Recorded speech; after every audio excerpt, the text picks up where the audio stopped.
Thank you. My name is Amanda Otero. I'm co-executive director at Take Action Minnesota and a leader with Minneapolis Families for Public Schools. I have 2 kids, one at MPS and one in preschool. I am here today for a lot of reasons, but the one that I want to name is that as a mama, I am angry, I am scared, and I am devastated about what we are doing to our babies.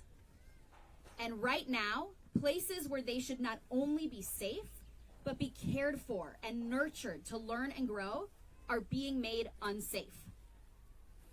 This week, we have witnessed state violence escalating. It is not abstract. It is not theoretical. It is not something anyone can pretend to ignore. It is deadly and it is everywhere on our streets. An ICE officer shot and killed Renee Good, a mother, a wife, a neighbor, who was standing up for her community. That violent act did not happen in a vacuum. It happened in a political moment where ICE has been emboldened, protected by Trump, by other powerful officials, shielded from accountability, and unleashed on our communities with impunity. Let us be clear. ICE is not here to keep us safe. They are here to wreak havoc and cause harm. ICE tears our families apart. ICE terrorizes our neighborhoods. ICE targets our Black and brown neighbors. And now, ICE is responsible for the killing of a mother in Minnesota who only wished for her community to live in peace. Kristi Noem's ICE is operating lethally, with no constraints, violating human rights, our neighbors, and acting as though they are above the law. This is what fascism looks like in practice. When armed agents of the state are allowed to harm and kill with no consequences. We are demanding accountability for the officer, Jonathan Ross, who killed Renee Good.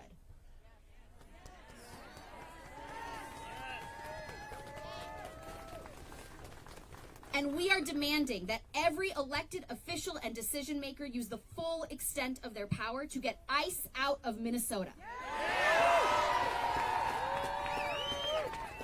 We want them out of our neighborhoods, out of our schools, and out of our state. This is about the safety of our communities, our loved ones, and this is about whether our government serves the people or continues to function as a weapon against us. I'll now hand it over to Natasha Doctor, Vice President of the Teacher Chapter of Minneapolis Federation of Educators, to speak to the impacts of the presence of ICE on our school community. Be very loud. Good morning, all. My name is Natasha Doctor, and I am a Minneapolis resident and Minneapolis Public Schools social studies teacher. Currently, I serve as the first Vice President of the Teacher Chapter of the Minneapolis Federation of Educators. I'm here today because as a leader in our educator union, I have the profound responsibility to support our members in ensuring our schools are safe and stable places where all of our students can exercise their constitutional right to a public education. On Wednesday, educators at Roosevelt saw the safe and stable environment our schools provide violated by federal immigration enforcement agents. Just hours after the horrific murder of our neighbor, Renee Good, at the hands of the state, something we have experienced before on the South Side with George Floyd, a reckless group of CPD agents, which included Greg Bovino, were in the process of detaining an observer. In that process, agents came onto Roosevelt High School grounds during the school's dismissal process. While on school property, they deployed chemical irritants and detained an educator and MFE member who was doing their job at dismissal. Let me be very, very clear. Immigration enforcement should never, under any circumstances, be on school grounds.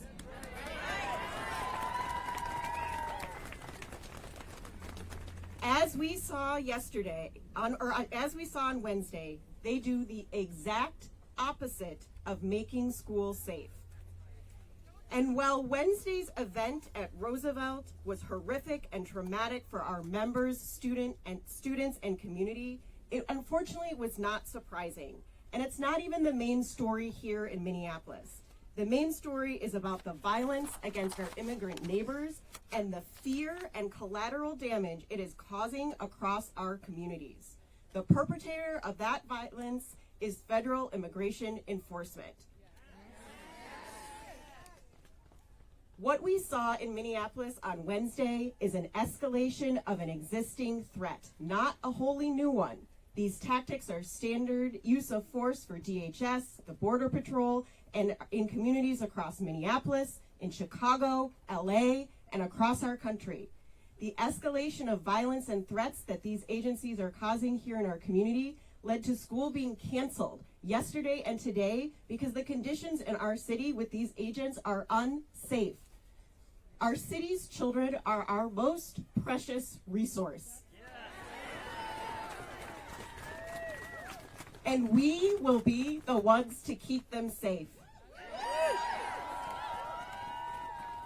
As an educator and union leader, I am begging every single person in Minneapolis to get a whistle, wear it at all times, and get plugged into the rapid response network in your neighborhood.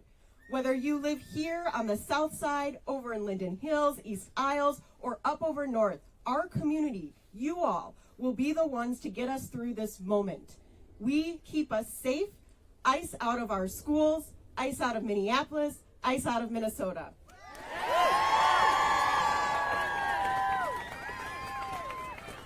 Next, we will hear from Jennifer Arnold, who will share her perspective as an MPS parent and community organizer.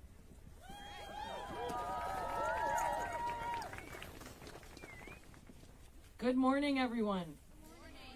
My name is Jennifer Arnold, and I'm the mother to a second grader in a South Minneapolis community school and a member of Minneapolis Families for Public Schools.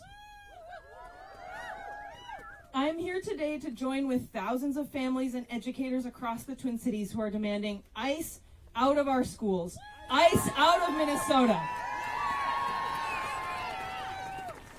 Our neighbors cannot leave their homes. They can't go to work. They can't go to the school bus stops. They can't go to doctor's appointments. To say our neighbors, our immigrant neighbors, are afraid does not capture it. They cannot leave their homes or they'll be snatched away from their families. Many of these folks have papers to work and sometimes even citizenship.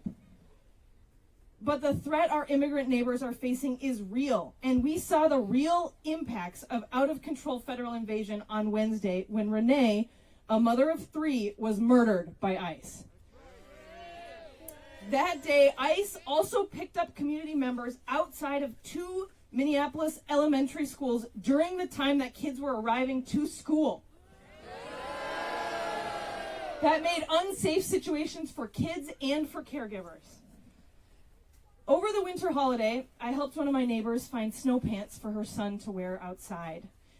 His only chance to be outside right now is recess because his family can't leave their home. But the way things are going since being back to school, he doesn't even get recess because our kids aren't safe to go outside during recess. Shame. Since Wednesday's events, parents across Minneapolis, and not just immigrant families, are afraid to send their kids to school and to go outside. This isn't right. Not right. Here in Minnesota, we are a people who take care of one another. That's right. I've been working with other families at my son's school to make sure that kids in our community can get to school safely and can get the food that they need. Since the beginning of December, we've organized rides for kids. This week we're up to 30 kids. We've organized more than 90 deliveries of food to our families' houses. We will not let our kids go hungry. We've organized countless patrols at school bus stops and at pickup and drop-off. And we've organized support for families who've had primary breadwinners picked up by ICE. I do this work because I believe in my community. I want a world where all of our children can be safe and can get the care that they deserve. Every day when I help build connections of support between people, I'm building the world that I believe in. My favorite part of my ride program is the comments I get from community members who are giving rides. But did you know these high school students? They're so sweet. Or the best part of my day is when I get to walk this kindergartner home. You can join us. Join a school patrol or a mutual aid network. It is through being connected and working together that we will get through this. And we will get through this. ICE out of Minneapolis. I'm going to pass it now to Kristen Crabtree. She's another Minneapolis public school parent deeply involved in community organizing in Minneapolis.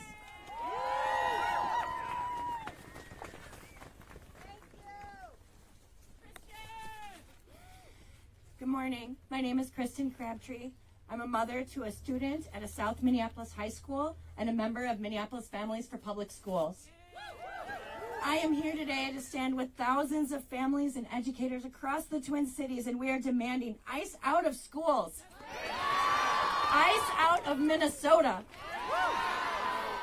We are 5 weeks and 4 days into the invasion of our community by federal agents. Over this time, we have seen our neighbors abducted, countless neighbors taken from their homes, taken from their cars, taken from school drop-off, and from streets across the Twin Cities. This last Wednesday, we saw the impunity with which ICE agents are willing to point guns and use chemical irritants around children, around neighbors, around caregivers, and around educators. We have seen that federal agents are willing to shoot and kill caregivers in our community. During dismissal at our high school, ICE agents came racing around the corner, pulled up right in front of the building, and created a scene of chaos and terror.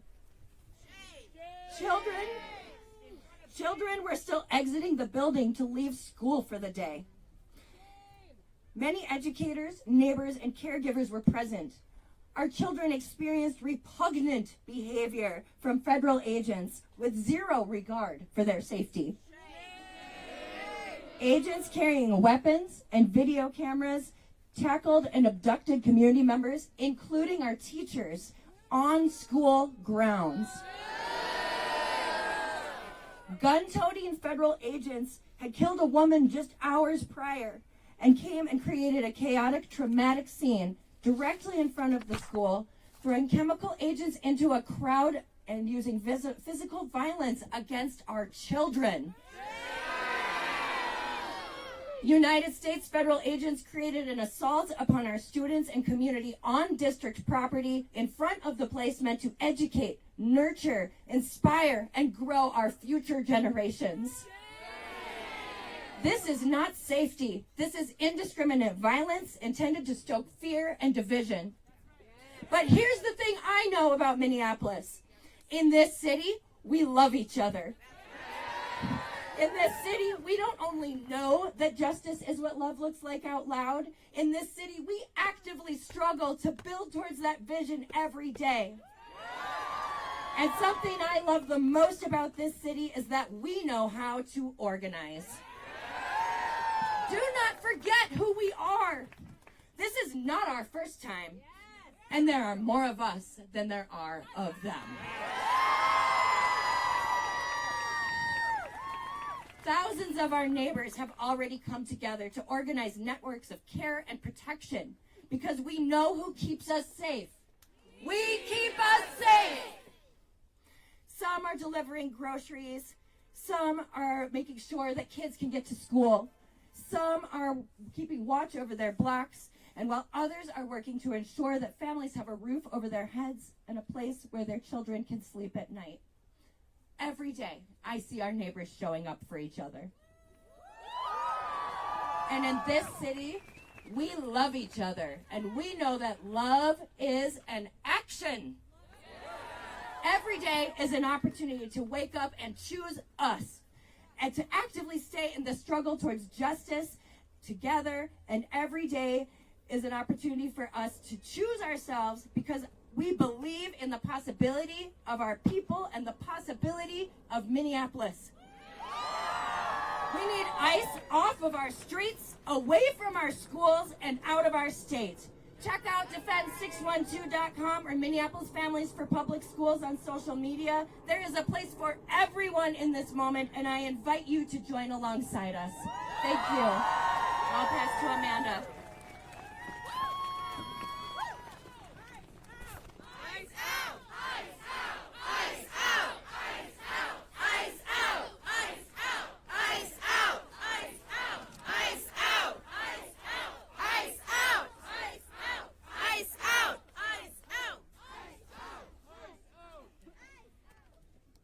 Thank you all.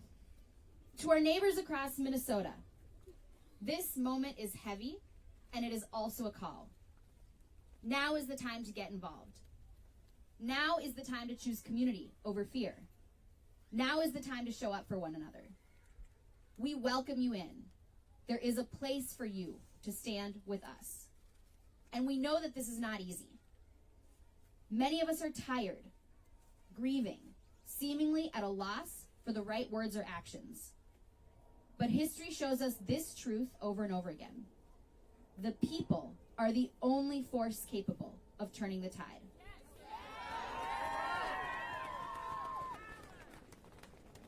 This here today, this week, what we've seen at vigils and protests in many times, in many places, after the murder of George Floyd, this is what love looks like. What it means to be a Minnesotan. This is how we stand together against fascism. Not just by naming it, but by interrupting it. We are fighting for communities where all of us can be safe, no matter where we were born, no matter what school we go to or where we live. Communities rooted in care, not cages. In dignity, not deportation. In freedom, not fear. We will keep organizing. We will keep demanding accountability. And we will not stop until every one of our neighbors can live safely, freely, and with dignity. When I say ICE, you say out. ICE! Out! ICE! Out! ICE! Out! Thank you.